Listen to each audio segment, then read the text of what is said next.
رہا ہے. قرآن میں اللہ نے جن پھلوں کی اور جن خوراکوں کا تذکرہ کیا ہے نا وہ صحت کے لیے بہت بہترین چیزیں ہیں, وہ بہترین چیزیں ہیں. تو اس میں دودھ کا اللہ کیسا تذکرہ کرتا ہے. اگر تازہ نہیں ہو تو پھر بوائل کرنا پڑے گا آپ کو, یہ بھی ذہن میں رکھیں. ایسا نہ ہو یہ گوالے دودھ دے رہے ہیں یہ کچا پینا شروع کر دیں. ان میں تو پتہ نہیں مینڈک نکال چھلنی سے کیا کیا نکالا جاتا ہے, لال بیگ اور مینڈک سب نکل کے ہمارے پاس آتا ہے. یہ جب چھانا جاتا ہے نا تو کچرا تو ہلکی چیز ہے, آپ سمجھتے ہیں اس میں یہ اس لیے چھانتے ہیں کہ تاکہ کچرا نکل جائے. یہ آپ کی حماقت ہے بھائی, میں حیران ہو رہا ہوں آپ کو. آپ مجھے بتاؤ یہ جو گوالے دودھ چھان کے دیتے ہیں کیا کچرا نکال کے؟ یہ مینڈک, لال بیگ, مکوڑے, گوبر, جو گائے کے پیشاب کی چھینٹیں جو گائے بھینس جب پیشاب کرتی ہے نا, اور اپنا بھی پسینہ ہوتا ہے ان کا اس میں گوالوں کا, کیونکہ اتنی بھینسوں کا دودھ نکال کے اپنا پسینہ وسینہ, تو اس کے لیے بوائل کیے بغیر پیا نا تو پھر مر گئے. وہ کیسے پیا جائے؟ تازہ. یہ پہلی بات ہے. نمبر 2, پتی ڈال دیتے ہیں دودھ کو, دودھ پتی بنا دیتے ہیں. دودھ کا کیا ہو گیا؟ بیڑا غرق. لوگ بڑے فخر سے کہتے ہیں ہم صبح 1 گلاس دودھ پیتے ہیں. پیتے کب ہیں؟ جب 2 پراٹھوں سے پیٹ بھر چکا ہوتا ہے ان کا. جب 2 پراٹھے کھا کے پیٹ ان کا کیا ہو چکا ہے؟ بولو, بھر چکا ہے. تو اتنا پھوڑنے کے پہ دودھ کا اثر نہیں ہوتا. وہ تھوڑا بہت فائدہ ہوگا وہ تو تباہی ہے. ہم نبی کی سیرت میں دیکھتے ہیں کہ آپ صلی اللہ علیہ وسلم دودھ کیسے پیتے تھے. کیا پورا کھانا کھانے کے بعد پھر آخر میں 1 گلاس دودھ کا یا دودھ پیتے تھے؟ ایسا نہیں ہے. ہمیں نبی کی سیرت میں یہ ملتا ہے کہ جب شدید بھوک لگتی تھی نا تو بعض دفعہ پیٹ بھرنے کے لیے دودھ پیا جاتا تھا, کیونکہ جب بھوک لگتی ہے نا ٹائٹ تو معدہ آپ کا ہر چیز کو بدن کا جز بنانے کے لیے تیار ہوتا ہے. ایسی کنڈیشن میں جب دودھ آنتوں میں جاتا ہے تو معدہ اسے بھرپور طریقے سے جذب کر کے ہڈیوں میں پہنچاتا ہے. آنکھوں کی بینائی تیز ہوگی, بال گرو کریں گے. تو دودھ بذات خود ایک خوراک ہے. رات کو دودھ اس وقت پیو جب کھانا نہ کھاؤ رات کو, پھر 1 گلاس دودھ پی کے سو جاؤ, یا صبح بہت ہلکا ناشتہ کر کے پھر 1 گلاس دودھ پیو. اور بھوک کے وقت آپ دودھ پیو گے نا تازہ, ایسا ہضم ہوگا کہ بہترین آپ کو صحت بھی بنے گی, بہت طاقت بھی آئے گی جسم میں, آپ کی اسکن اچھی ہونا شروع ہو جائے گی, آپ کے بال گرو کرنا شروع کریں گے, ہڈیاں مضبوط ہونا. بہت ایسی چیز ہے, میڈیکل سائنس اور حکیم بھی بتاتے ہیں, ڈاکٹر بھی, کہ اس سے بہتر اللہ نے غذا پیدا نہیں کی ہے. اس میں سب کچھ ہے. اس کی سب سے بڑی دلیل یہ ہے کہ 6 مہینے بچہ صرف دودھ پیتا ہے اور ساری چیزیں گرو کرتی ہیں, اس کی ہر چیز پرفیکٹ ہوتی ہے اس کی. اس کا مطلب سب کچھ اللہ نے کس میں رکھ دیا؟ دودھ میں رکھ دیا. ہاں اس کے بعد اس کو اناج بھی چاہیے, تو سارا دن دودھ نہیں ہے, لیکن اس طرح سے تو دودھ پیے گے. اور میں جانتا ہوں ایسے لوگوں کو جن کی 99 سال عمر ہوئی, وہ 3-3 4-4 کلو دودھ پیتے تھے, لیکن وہ ایسے پیتے تھے کہ عادت ڈالی, آہستہ آہستہ عادت ڈالی. پھر واکنگ بھی کر رہے ہیں, جاگنگ بھی کر رہے ہیں, جو بھی ان کی ایکٹیویٹی ہے, محنت مزدوری, تو آہستہ آہستہ جب عادت پڑتی ہے تو 3-3 4-4 کلو بھی. وہ تھے بڑے لئیم شیم, آپ نہیں 3 کلو کہیں پی لیں تو اتنی جگہ ہی نہیں ہے, جائے گا کہاں وہ. تو ہمارے نبی صلی اللہ علیہ وسلم کیسے پیتے تھے؟ جیسے مثال ملتی ہے نا کہ آپ صلی اللہ علیہ وسلم بھوک سے بےتاب تھے, تو دودھ کا ایک پیالہ آیا. حضرت ابو ہریرہ رضی اللہ تعالیٰ عنہ فرماتے ہیں کہ سب صحابہ بھوکے تھے, سب کو بھوک لگ رہی تھی. تو حضرت ابو ہریرہ فرماتے ہیں کہ مجھے یہ نبی نے مجھے حکم دیا کہ سب کو پلاؤ. تو فرماتے ہیں ایک پیالہ دیکھ کے مجھے خیال ہوا کہ میری باری میں تو 2 گھونٹ بھی نہیں آئیں گے, اور سب شدید بھوک کی حالت میں. تو حضرت ابو ہریرہ نے پلانا شروع کیا. نبی کا معجزہ تھا, اس میں برکت ہوئی. وہ دودھ کا پیالہ ختم ہونے کا نام لے ہی نہیں رہا. سب نے سیر ہو کے پیا. پھر نبی نے حضرت ابو ہریرہ سے فرمایا پیو. یہ بالکل خالی پیٹ ہیں, جب شدید بھوک سے نڈھال ہو رہے ہیں, اور اس وقت کیا پیا جا رہا ہے؟ دودھ. آپ نے حضرت ابو ہریرہ سے فرمایا پیو. فرماتے میں نے پیا. فرمایا اور پیو. بار بار پلانے کے بعد حضرت ابو ہریرہ نے فرمایا کہ قد شبعت, میں سیر ہو چکا ہوں, مزید پینے کی گنجائش نہیں ہے. اب سمجھ میں آیا دودھ کیسے پیا جاتا ہے؟ نہیں آ رہا میرا خیال ہے سمجھ میں. وہ پراٹھے کھا کے تھوڑی بیٹھے ہوئے تھے, یہ بریانی اور برگر کھا کے پھر تو وہ تباہی ہے. گیس بنائے گا, پتہ نہیں جو دھماکے ہوں گے وہ آپ کے آپ خود اس کے ذمہ دار ہیں. اس کا نہ گوالا ذمہ دار ہے, نہ بھینس ذمہ دار ہے. لوگ کہتے ہیں نا دودھ پی کے پتہ نہیں کہ دھماکے شروع ہو جاتے ہیں. تو تبھی صحابہ کرام کی صحتیں تھیں, ان کی تو اتنی خوراکیں نہیں تھی. آج پروٹین کے لیے کیا پھر ملٹی وٹامن کیپسول بھی لیے جا رہے ہیں, ٹیبلٹ بھی لی جا رہی ہیں, سیرپ بھی پیے جا رہے ہیں. وہ تو کچھ بھی نہیں پیتے تھے, اتنے صحت مند, اتنی زبردست ان کی جو ہے وہ ایکٹیویٹیز ہوتی تھیں, اور ایسا ان کی جان ہوتی تھی. کیا ایک کھجور کھا رہے ہیں, دودھ پی رہے ہیں, اور جو اور تو کچھ چوتھی چیز کبھی انار کھا لیا وہ بھی غریبوں کو میسر نہیں تھا, کبھی انگور کھا لیا وہ بھی امیر لوگ نہیں کھاتے تھے. 3 چیزیں, کھجور, اناج میں جو, یہ جو جو کی روٹی ہے نا, یہ اناج میں یہ کھا رہے ہیں, کاربوہائیڈریٹ کی جو کمی ہے نا کارب کی, وہ کھجور سے اور کس سے ہو رہی ہے, جو سے ہو رہی ہے. باقی سارے پروٹین ان کو کہاں سے مل رہے ہیں, دودھ سے مل رہے ہیں, اور تھوڑی بہت جو گندم میں اور کھجور میں رکھا ہوا ہے اللہ تعالیٰ نے, منرلز جو مل رہے ہیں ان کو وہ سارے کھجور سے مل رہے ہیں, آئرن وائرن, یہ اس ٹائپ کی جتنی چیزیں ہیں نا, تو بس یہ 3 چیزیں کھا رہے ہیں فٹ فاٹ. لیکن جب اچھا ہمیں سیرت میں یہ بھی ملتا ہے صحابہ کی, کبھی انہوں نے دودھ بطور کھانے کے کھایا ہے, دودھ میں کچھ ملایا نہیں ہے, کچھ بھی نہیں ملایا, خالی دودھ. حتیٰ کہ ایک روایت میں آتا ہے کہ نبی کو دودھ میں شہد ملا کے پیش کیا گیا, آپ نے منع کر دیا. منع کرنے کی وجہ یہ تھی کہ مجھے دنیا سے رغبت نہیں ہے, یہ تو بہت ہی خوبصورت مشروب ہو گیا نا, تو دنیا سے بے رغبتی کی وجہ سے کہ 2 چیزیں ملا کے نہیں پیوں گا میں. جائز ہے دودھ میں شہد ملا کے, فائدہ مند بھی ہے, لیکن ہمارے نبی نے بہرحال ایک روایت کے مطابق نہیں پیا کہ خالی دودھ یا صرف شہد, دونوں کو کا کمبینیشن نہیں. تو ہم دیکھتے ہیں صحابہ کی سیرت میں بھوک لگ رہی ہے تو مکمل دودھ سے پیٹ بھرا ہے بس, اور کچھ بولو نہیں. آج کوئی ایسا کرتا ہے؟ بولتے کیوں نہیں کرتا بھائی, یہ کیسے ہو سکتا ہے خالی دودھ سے پیٹ بھر لے. دوسرا ہمیں یہ بھی ملتا ہے کہ صحابہ کرام نے بھوک کے وقت صرف کھجور کھایا پیٹ بھر کے. پیٹ بھرنے سے مراد وہ والا توند بھرنا نہیں جو ہم لوگ بھر رہے ہوتے, ہمارے حساب سے بہت کم تھا, یعنی جس کو وہ سمجھتے تھے کہ بہت کھا لیا. تو وہ جو سیر ہوتے تھے کھجوروں سے, اس کی بھی حدیث میں مثال ملتی ہے کہ آپ صلی اللہ علیہ وسلم بھوک سے شدید پریشان ہوئے, گھر سے نکلے, راستے میں حضرت ابوبکر ملے, وہ بھی بھوک سے شدید پریشان اور کھانے کو کچھ ہے نہیں. حضرت عمر ملے, وہ بھی بھوک سے شدید پریشان. یہ تینوں صحابہ گئے تو ایک صحابی کے جب باغ تھا اس میں گئے, تو انہوں نے جب ان کو دیکھا تو فرمایا کہ اتنا, ان کا کھجوروں کا باغات تھے ان کے, فرمایا اللہ کی قسم آج مجھ سے بہتر میزبان اس کائنات میں کوئی نہیں ہے, اور آپ سے بہتر مہمان اس کائنات میں, یعنی کوئی مہمان کسی کے گھر آیا ہو نا تو کچھ معزز ہوتے ہیں, کچھ ایسے ہی ہوتے ہیں, تو آج سے پہلے بھی آج کے بعد بھی اتنے معزز مہمان کسی کو اللہ نے نہیں دیے ہوں گے بھائی. سید الانبیاء اور ابو بکر اور عمر, اور کہا کہ اپنے فخر میں کہا کہ مجھ سے بہتر اس پوری زمین پہ آج کوئی میزبان بھی نہیں ہے جس کو ان جیسے لوگوں کی میزبانی کا موقع مل رہا ہے. اب یہ تینوں حضرات بھوک سے شدید نڈھال ہو چکے تھے, یعنی آپ اندازہ لگائیں نا کتنا صبر کیا ہوگا, اتنی شدید بھوک. تو ان صحابی نے کیا کیا ہے, یہ نہیں کہ بھائی ہم ہوتے بھائی یہاں سے یہ لے آؤ, یہاں سے یہ, کوئی ہمارے یہاں بھوکا مہمان آ جائے آپ ادھر سے 3 برگر اٹھا کے لے آ, وہ ایسے وہ چانپوں کا آرڈر دیا ہوا ہے میں نے, وہ چانپے ہیں نا وہاں سے چانپے لے آ, تو ایسا کر نلی نہاری لے آ, مکھن کا تڑکا ضرور لگوا دینا اس میں, پورا ایٹم بم بنا کے نا ٹھیک ہے. کام کیا ہے ان کے, کام کیا تھے, گھوڑوں پہ سوار جنگ لڑ رہے ہیں, دن میں بھی, راتوں کو پوری رات تہجد پڑھ رہے ہیں. اتنی ٹف ان کی زندگی, محنت مزدوری, ان کو تو بہت کچھ چاہیے تھا نا, اور ہمارا کام کیا ہے, کچھ بھی نہیں. ایک صاحب سے میں نے پوچھا آج کل کیا کہہ رہے ہیں, کہہ رہے کمال میں نے کہا آج کل کیا کر رہے ہیں, کہہ رہے کمال کر رہا ہوں. میں نے کہا کہہ رہے جو کچھ نہیں کر رہا وہ کیا کر رہا ہے, کمال کر رہا ہے. وہ جاب کر رہا ہوگا زیادہ سے زیادہ, وہاں جائے گا تھوڑا سا کمپیوٹر میں انگلیوں کو ٹھش پش کر کے آ جائے گا وہاں پہ, اور 2-4 اس طرح کی ہلکی پھلکی. اور ورک کسے کہتے ہیں, ہارڈ ورکنگ یہ ہوتی ہے کہ آپ اپنی گاڑی میں 1 گھنٹہ صدر پہنچے جا کے آپ نے کیا, ابے تو نے ہلا ہے نہیں, تو بیٹھا اسٹیئرنگ, دماغ تو تیرا تھک رہا ہے, کوئی فزیکل ایکٹیویٹی تو دماغ خراب ہو جاتا ہے ڈرائیونگ زیادہ کرنے سے. ویسے تو بیٹھا ہوا ہے زیادہ, آج کل تو گاڑیاں بھی آٹومیٹک آ گئی ہیں, پہلے تھوڑا سا گیئر ویئر چینج کرنے میں مسل تھوڑے سے ہل جاتے تھے نا ادھر ادھر, وہ بھی نہیں ہو رہے.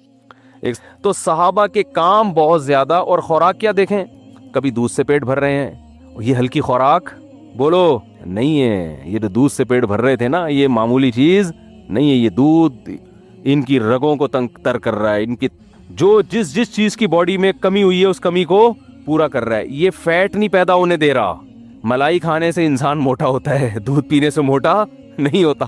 یہ کولیسٹرول نہیں پیدا ہونے دے رہا, اور کبھی کھجور سے پیٹ بھر رہے ہیں. تو وہ جو میزبان تھے وہ جو خوش ہوئے, تو اتنی شدید بھوک میں تینوں حضرات, تو انہوں نے کچھ بھی نہیں کیا. انہوں نے کیا کیا, اپنے درختوں سے تازہ کھجوریں توڑ کر تینوں مہمانوں کے سامنے رکھ دیا. اب ہم شدید بھوک میں کسی کے گھر جائیں اور ہمارے سامنے کھجوروں کا برتن لا کے رکھ دے, ہم کہیں گے بھائی تیرا دماغ خراب ہو گیا کہ رمضان میں افطاری کروا رہا ہے کیا تو ہم کو. میں یہ بتا رہا ہوں کہ ہماری صحتیں برباد کیوں ہو رہی ہیں, جو اصل خوراکیں تھیں اس کو ہم نے خوراک سمجھنا چھوڑ دیا ہے. ورنہ یہ اب ایسے بتا رہے تھے 2 کھجور ناشتے میں نا, آئرن کی کمی کے لیے حکیم بتا رہے ہوتے ہیں 2 کھجور ناشتے میں, زیتون کا 1 چمچ سوتے ہوئے 11 بادام صبح, 3 بادام عصر کے بعد. میں ایک گاؤں میں گیا, ہم دورہ سرف کرنے جاتے تھے نا چمن میں, تو وہاں ایک گاؤں تھا, پرانا واقعہ ہے.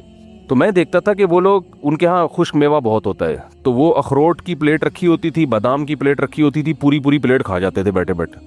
اور یہ جو بادام ہوتے ہیں نا, پوری پلیٹ کھا جاتے تھے. میں کہتا تھا ہمیں تو بتایا گیا 11 بادام چھیل کے, یہ کیا ہو رہا ہے؟ لیکن ان کی صحتیں کیسی ہوتی تھیں, زبردست. وجہ اس کی ہے کہ بھائی وہی کھا لی, بس یہی کھا لیا, آج بادام ہی کھا لیے, بہت ہو گیا. اور پھر محنت بہت کرتے تھے. تو ہمارے یہاں وہ 11 بادام بھی کم وقت جو کھائے گا نا, 2 پراٹھے پھوڑنے کے بعد 11 بادام کھائے گا, وہ 11 پراٹھوں میں غائب ہو جائیں گے. ان کو پتہ ہی نہیں کہ یار ہم نے جانا کہاں ہے, سارے کھانچے تو بھر گئے ہیں, ہم کدھر جا کے فٹ ہوں. وہ سوچتے ہی رہتے اندر جا کے, یار وٹامن ای کی کمی کے لیے اس نے بادام کھایا ہے, تو یہ کھپے کہاں جا کے, ہم فٹ کہاں جا کے ہوں, ایڈجسٹ ہی نہیں ہو رہے ہوتے ہیں نا وہ جا کے. پھر اوپر سے آپ کہہ رہے ہیں ڈاکٹروں نے کہا دودھ بہت ضروری ہے. ڈاکٹر نے جو کہا ہے نا دودھ بہت ضروری ہے, وہ 2 پراٹھے پھوڑنے کے بعد نہیں کہا اس نے, سمجھ رہے ہو. تو آپ صلی اللہ علیہ وسلم نے کھجوریں تناول فرمائیں اور سیر ہوئے اور پانی پیا, اور کیا فرمایا, آپ نے فرمایا لَتُسْأَلُنَّ يَوْمَئِذٍ عَنِ النَّعِيمِ, جس قیامت قائم ہوگی تو ہم سے ان نعمتوں کے بارے میں, یا تو یہ آیت پڑھی یا آپ نے خود فرمایا کہ ہم سے سوال ہوگا قیامت کے دن. تو آپ دودھ اگر چاہتے ہو نا فائدہ اٹھاؤ تو تازہ دودھ پیو, لیکن اس ٹینشن میں لوگ پڑتے اس لیے نہیں ہیں کہ اس کے لیے بھینس پالنی پڑتی ہے, یا بکری پالنی پڑتی ہے, یا اونٹنی پالنی پڑتی ہے, یا گائے پالنی پڑتی ہے. تو پال لو, کیا جا رہا ہے بھائی, صحت سے بڑھ کر کوئی چیز ہے؟ اتنا پیسہ تم نے بحریہ ٹاؤن میں لگا دیا پلاٹ لینے کے چکر میں. یار ایک چھوٹا سا کچا پلاٹ لیتے, ایک بندے کو اجرت پہ بھینس دے کے رکھتے کہ یار یہ ہمارے گھر کا تازہ دودھ بھینس سے آئے گا, جو بچے گا وہ بیچ دیں گے, اور تیری اجرت بھی یہیں سے نکلے گی, جو بکے گا اسی سے تیری تنخواہ, یہ گوبر شوبر تو نے صاف کرنا ہے. تو اس میں کیا جا رہا ہے؟ لیکن اصل بات یہ کہ صحت کی فکر نہیں ہے, دل اٹکا ہوا ہے اس سریے میں جو آپ کے مکان میں ڈالا جائے گا. جو ہڈیوں میں سریا ڈالنا, جو دودھ جو ہے نا آپ کی ہڈیوں میں سریا پیدا کرتا ہے, وہ بالکل غافل ہو گئے اس سے. وہ سمجھ رہے ہم جیسے ہیں قیامت تک ایسے ہی رہیں گے. وہ جب بحریہ ٹاؤن میں آپ کا گھر تیار ہوگا نا, آپ کی ہڈیوں میں ٹک ٹک کی آوازیں آ رہی ہوں گی اس وقت. ایک صاحب میرے پاس آئے, کہہ رہے یار بتا اچھا بلا تھا, میں پتہ نہیں اب سردے سے اٹھتا ہوں تو 2-3 ٹک کی آوازیں آتی ہیں. کہہ رہے پہلے تو میں ان کا یہ نہیں کہنا چاہ رہے تھے, پہلے میں سمجھے دائیں بائیں سے کہیں سے آ رہی ہیں, تو پتہ چلا کہ اپنے گھٹنے سے آ رہی ہیں یہ. تو میں نے کہا بس اب ایک گھٹنے سے آئی ہیں, اب اس کو صحیح کرنے میں لگو گے تو تھوڑے دنوں میں دوسرے گھٹنے سے بھی ٹک کی آواز آنا شروع, اور پھر کمر سے بھی ٹکا ٹک کی آوازیں آنا شروع ہو جائیں گی. پھر میں نے کہا چیئر لا کے بیٹھ جاؤ گے تھوڑے دنوں میں یہاں پہ. تو وہی ہے, صحتوں کی ایسی کی تیسی کر کے چھوڑی ہوئی ہے, پھوڑتے جا رہے ہیں. ہمارے نبی نے کم کھایا, اور کتنی زوجہ کی آپ کی ایک وقت میں 9 صحابہ کم کھاتے تھے, اور اتنی بھاری بھرکم تلواریں اٹھا کے میدان جنگ میں لڑتے تھے. اچھا 3 کام جو مذہب نے بتائے ہیں وہ کر لو, سمجھدار ڈاکٹر بھی اسی کا مشورہ دیں گے انشاءاللہ. جو مذہب نے 3 کام بتائے ہیں نا صحت کے حوالے سے, وہ کر لو. نمبر 1, مذہب گوشت کھانے کی آپ کو ترغیب دیتا ہے تو کھا لیا کرو. ایسا نہ ہو کچھ تحقیق بدل جائے اور بعد میں کہے کہ جی وہ جو گوشت نہیں کھاتے ان کو ہارٹ اٹیک کا خطرہ زیادہ ہوتا ہے, ٹھیک ہے نا, ایسا نہ ہو کہ الٹا ہو جائے معاملہ. تو جو کھا رہے ہو تو اپنی ذمہ داری پہ مر جاؤ, کوئی مسئلہ نہیں ہے. تو پہلی بات گوشت نہ چھوڑو. دوسری بات آپ نے کیا کرنا ہے, ہمارے نبی صلی اللہ علیہ وسلم زیادہ کھایا کرتے تھے, یا زیادہ کھانے کی ترغیب دی ہے, یا بھوکا رہنے کی ترغیب دی ہے؟ کم کھانے کی نہیں, بھوکا رہنے کی. کم کھانا تو بہت کم کھانے کا مطلب کھائیں. ہمارے نبی کی جو سیرت ہے وہ ہے, اے اللہ ایک وقت کھانے کو ملے تو شکر ادا کروں, اور ایک وقت بھوکا رہوں میں تو صبر کروں میں. سمجھتے ہو کہ نہیں سمجھتے؟ اور آپ صلی اللہ علیہ وسلم نے فرمایا, میری امت میں, جو حدیث کا مفہوم میں اپنے الفاظ میں بیان کر رہا ہوں, آپ نے فرمایا خیر القرون قرنی ثم الذین یلونہم ثم الذین یلونہم, سب سے بہتر میرا زمانہ ہے, پھر اس کے بعد والا, پھر اس کے بعد والا. پھر آپ نے فرمایا یفش الکذب, جھوٹ پھیل جائے گا, یعنی برائی آنا شروع. اور انہی برائیوں میں آپ نے بتایا کہ جھوٹی گواہیاں, اور انہی میں آپ نے بتایا کہ لوگ زیادہ کھانا شروع کر دیں گے. یہ نہیں فرمایا کہ حرام کھانا شروع کر دیں گے, نا نا نا نا, حلال کھائیں گے مگر زیادہ. تو زیادہ کھانے کو بھی کس میں شامل کیا جا رہا ہے؟ برائی میں شامل کیا جا رہا ہے. یعنی امت اتنی بری ہو جائے گی, خوب کھانا شروع کر دے گی, کھانا بہت کھائے گی. نہیں آ رہی بات میرا خیال. تو کم کھانے کی ترغیب ہے, کم کھانے کی ترغیب ہے. اتنی ترغیبات ہے نا کم کھانے کی کہ ہمیں تو اپنے بارے میں ایسا لگتا ہے کہ یار پتہ نہیں ہمارا ہوگا کیا. یعنی اگر ہم پیغمبر صلی اللہ علیہ وسلم سے قیامت کے دن ملے اور اپنے پراٹھوں کے ہم نے کسی نے بتا دیا کہ یہ 2 پراٹھے صبح ناشتے میں کھایا کرتے تھے، تو امید تو ہے کہ انشاءاللہ ان چیزوں پہ پکڑ لی ہوگی. یہ ترغیبی چیزیں، کوئی واجب حکم نہیں ہے، لیکن ہم جائیں گے کہاں؟ تو ہم بہت کھاتے ہیں بھائی، بہت کھاتے ہیں. نبی صلی اللہ علیہ وسلم کی خدمت، یہ میں ٹاپک کمپلیٹ کرتا ہوں، جب چل پڑا ہے نا، اتنا ہو گیا تو اس کو مکمل. آپ نے جو بھائی موضوع دیا وہ کہاں گئے بھائی نے پرچی دی تھی؟ وہ میں اس پہ ضرور بیان، آپ جمعے کے بیان میں آتے ہیں، میں انشاءاللہ اس پہ ضرور، میرے ذہن میں پہلے سے یہ ٹاپک تھا، میں اس پہ ضرور بات کروں گا انشاءاللہ. تو خوب سمجھ لو. دیکھو نبی صلی اللہ علیہ، اب یہ صحت کی بات چلی ہے نا، تو اکارڈنگ ٹو اسلام کیا کہتا ہے اس بارے میں، وہ چند چیزیں نوٹ کر لو تو وہ آپ کو زندگی پر فائدہ پہنچائیں گی. نبی صلی اللہ علیہ وسلم نے فرمایا کہ 2 آدمیوں کا کھانا، ایک آدمی کا کھانا 2 کے لیے کافی ہے. طعام الواحد یکفی الاثنین، ایک آدمی کا کھانا 2 کے لیے کافی ہے. یہ صحیح حدیث ہے. جتنے میں 2 آدمی، ایک آدمی سیر ہوتا ہے نا، اس میں اصل میں 2 کے لیے کافی کا کیا مطلب؟ سیر تو نہیں ہوتے، لیکن جتنی آپ کو انرجی چاہیے، جتنا آپ کو زندہ رہنے کے لیے، ایک مناسب لائف گزارنے کے لیے جتنی خوراک چاہیے، تو جتنا ایک آدمی کھا رہا ہے وہ کتنے کھانا شروع کر دیں؟ 2 کھانا شروع کر دیں تو کافی ہو جائیں گے آپ. اور ہمارے ہاں جتنا ایک کھاتا ہے، جتنا ایک کو کی خوراک ہے، تو وہ 2 کی کھاتا ہے. وہ اس حدیث پہ کیسے عمل کر رہا ہے؟ الٹا. جتنا ایک میں سیر ہو جاتا ہے نا، حدیث تو کہہ رہے ہیں تم ایک میں جتنا پیٹ بھر جاتا ہے تو آدھے میں اس کا آدھا کر دو. اور میں آپ کو بتاؤں، جب آپ آدھا کرو گے نا، پھر جو آپ گوشت کی یخنی پیو گے، اوہ ہو، جو ہمارے نبی نے یوم نہر میں، مزہ آئے گا آپ کو. ہو صحیح ہے نا، مزہ آئے گا، وہ مزہ آئے گا آپ کو. تو آدھا کر لو اس کو. اور نبی صلی اللہ علیہ وسلم کی خدمت میں ایک کافر آیا، آپ صلی اللہ علیہ وسلم اکرام کرتے تھے، چاہے مسلم ہو غیر مسلم. آپ صلی اللہ علیہ وسلم نے اس کو دودھ پلایا. ہمارے ہاں دودھ پیا جاتا ہے ناشتہ کرنے کے بعد، 2 پراٹھے کھانے کے بعد، پھر آپ 1 گلاس دودھ پیتے ہیں اور کہتے ہیں کہ کیلشیم ملے گا، فیٹ ملے گا. کچھ بھی نہیں ملے گا اس سے، ٹھیک ہے، کہ اس کے کھانچے کہیں ہے ہی نہیں جہاں جا کے یہ فٹ ہو. ہم جو نبی کی سیرت میں دودھ دیکھتے ہیں نا، اس میں 2 چیزیں نظر آتی ہیں ہمیں. ایک تو شدید بھوک میں، بھوک مٹانے کے لیے دودھ پیا گیا ہے، یعنی دودھ ایز اے کھانا استعمال کیا گیا ہے. ہمارے ہاں دودھ کو کھانا بولتے ہی نہیں ہے. دودھ جب شدید بھوک لگ رہی ہوگی نا، تو پہلے خوب بریانی اور نہاری طبیعت سے پھوڑنے پھاڑنے کے بعد پھر کہیں گے، کیونکہ حکیم صاحب نے کہا ہے کہ رات کو دودھ پی کے سونا چاہیے، لہذا پھر دودھ پی کے سو کے ایک دن دھماکے کے ساتھ پھٹ پھٹا کے ہلاک ہو جائے گا. تو ہم نبی کی سیرت میں دیکھتے ہیں، غزوہ احد میں دیکھو نا، سب صحابہ کو شدید بھوک تھی، تو حضرت ابو ہریرہ رضی اللہ تعالیٰ عنہ کو نبی نے حکم دیا، یہ دودھ کا ایک پیالہ آیا ہے نا. تو شدید بھوک تھی صحابہ کو، 2 3 دن کے سے بھوک لگ رہی تھی، پیٹ پہ پتھر باندھے ہوئے تھے. تو آپ نے کیا فرمایا؟ حضرت ابو ہریرہ کہتے ہیں کہ ایک ہی پیالہ تھا، تو نبی صلی اللہ علیہ وسلم نے حکم دیا کہ دائیں طرف سے پلانا شروع کرو. تو کہتے ہیں میں نے سوچا کہ میں اتنا مجھے بھوک لگ رہی، میرے حصے میں تو کچھ بھی نہیں آئے گا، اللہ نے برکت اتنی رکھی، تو سب نے سیر ہو کے پیا اس کو. حضرت ابو ہریرہ کے وہ برکت دے دی اللہ نے، ایک معجزہ نبی کا ظاہر ہوا. حضرت ابو ہریرہ نے پیا، کہتے ہیں اور پیو اور پیو، سیر ہو گئے حضرت ابو ہریرہ رضی اللہ تعالیٰ عنہ. اس طرح کی اور بہت ساری ہمیں مثالیں ملتی ہیں کہ شدید بھوک میں، بھوک کس سے مٹائی ہے؟ دودھ سے. پھر دودھ جزو بدن بنتا ہے اور ایسا ٹھا کر کے جا کے باڈی کو لگتا ہے نا. تو 2 چیزیں نبی نے بھوک میں استعمال کیا، دوسری چیز تازہ دودھ استعمال کیا. آپ صلی اللہ علیہ وسلم نے بوائل دودھ نہیں استعمال کیا، یعنی جہاں تک ہماری معلومات ہے تازہ دودھ. اب میرے یہ کلپ چلایا گیا، کسی نے کہا دیکھو لوگوں کو کچا دودھ پینے کا مشورہ دے رہا ہے جراثیم والا، تو دودھ کچا جب پیو جو فوراً نکالو اور فوراً پی جاؤ. اگر رکھ لیا تو پھر کچے کا نہیں، ہم بھی کہتے ہیں بھائی وہ تو ڈاکٹر لوگ بولتے ہیں اس میں. اور پھر خاص طور پہ جو گوالا تو کچا بھی پلا رہا ہے نا، تو اس میں گوالا بھی تو دے رہے ہیں نا دودھ.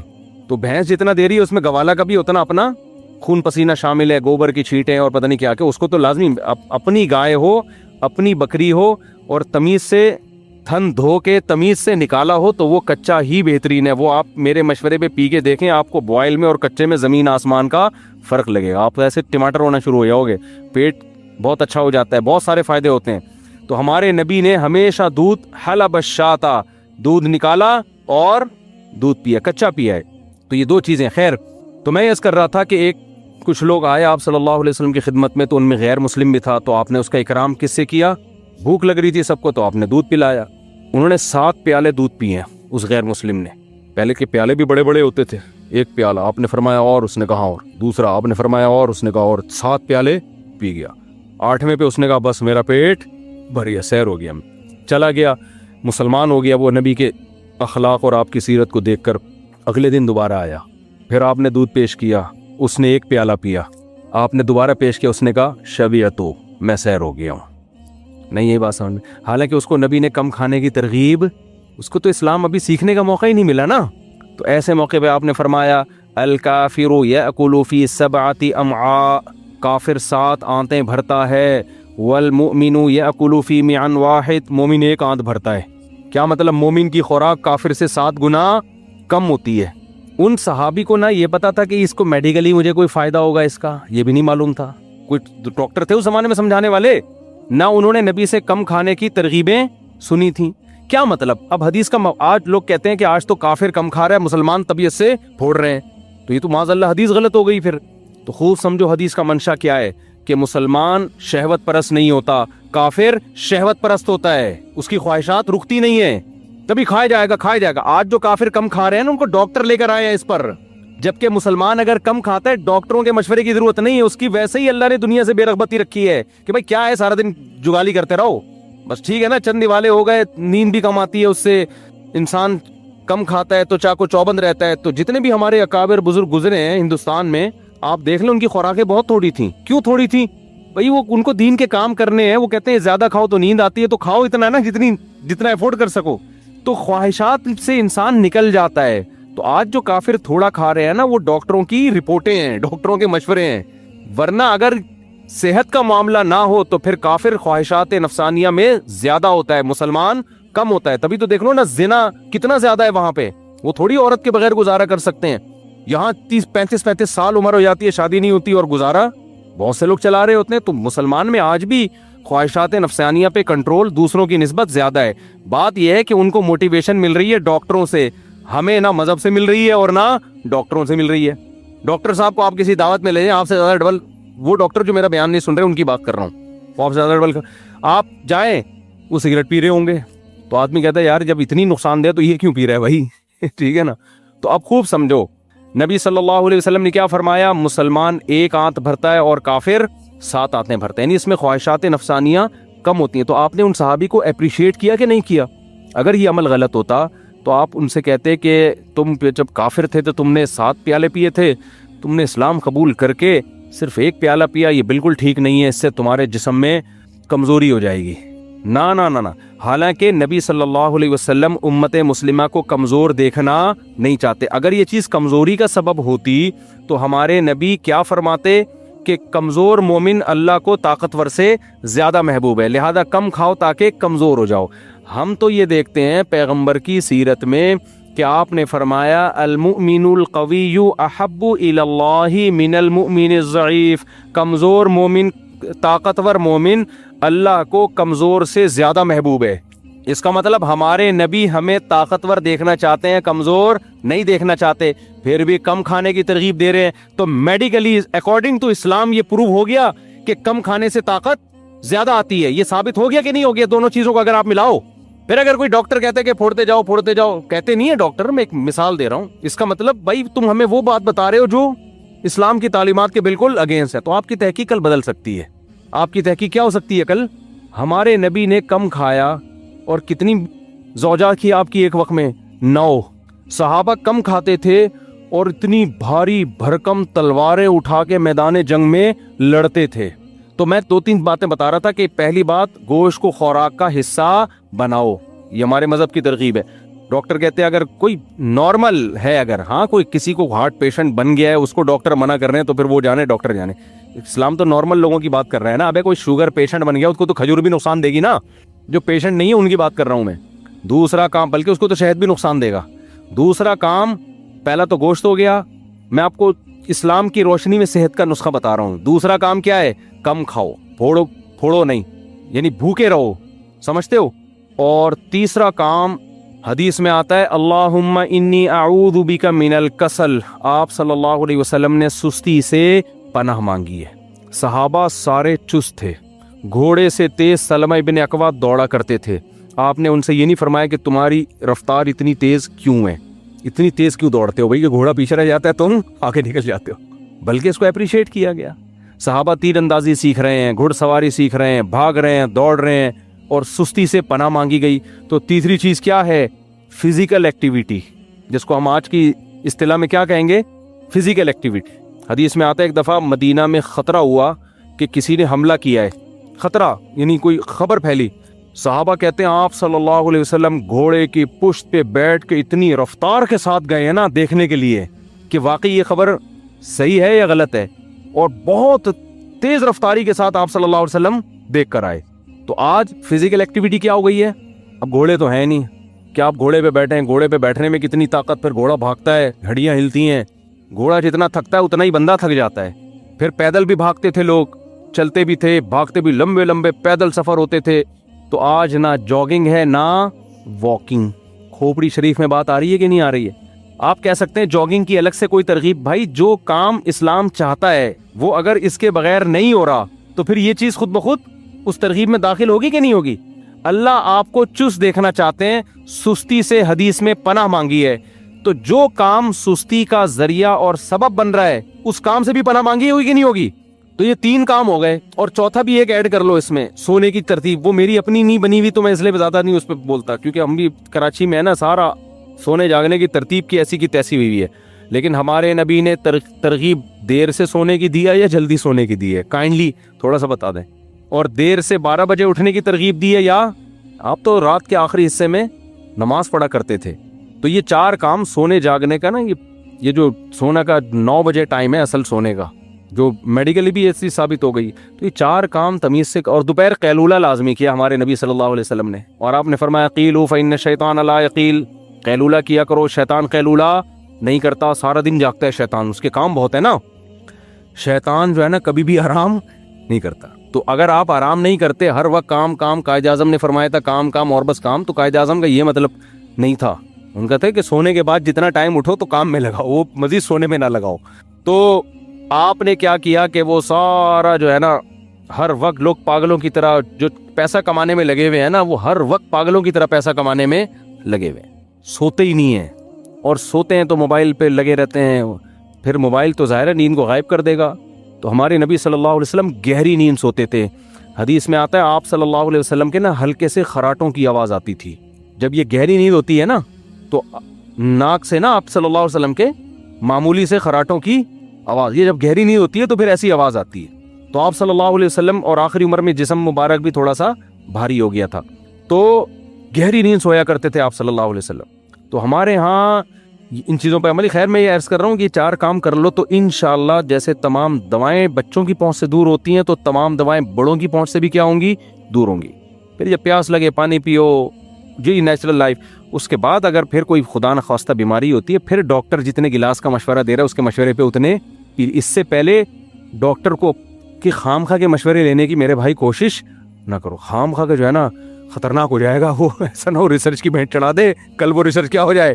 اب مثال کے طور پر وہ جو اب تک سبزی کھا رہے ہیں, 15 سال پہلے میری ملاقات ہوئی تھی ان سے, وہ سبزی کھا رہے تھے, کہہ رہے تھے گوشت نہیں کھانا چاہیے, چکن بھی نہیں کھا رہے تھے وہ. تو اب اگر بالفرض ریسرچ چینج ہو گئی, نہیں یہ گوشت کھانا چاہیے, سبزی نہیں کھانی چاہیے,